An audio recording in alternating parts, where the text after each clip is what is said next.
تلاقي في اول حاجه او اول فيديو انا بدات فيه بالصفحه حديث رسول الله عليه الصلاه والسلام، التعليم.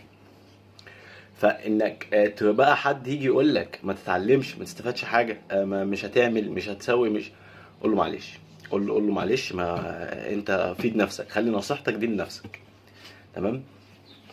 لان فعلا لو كل مثلا لو الدكاتره والمهندسين والناس اللي متعلمه المحاسبين كل الناس اللي متعلمه دي لو كانوا سمعوا الكلام ده كانوا ممكن يبقوا ايه، كان ممكن كان واحد مثلا دكتور شاطر ولا مهندس شاطر لو كان سمع كلمه زي ديت كان مصيره هيبقى ايه؟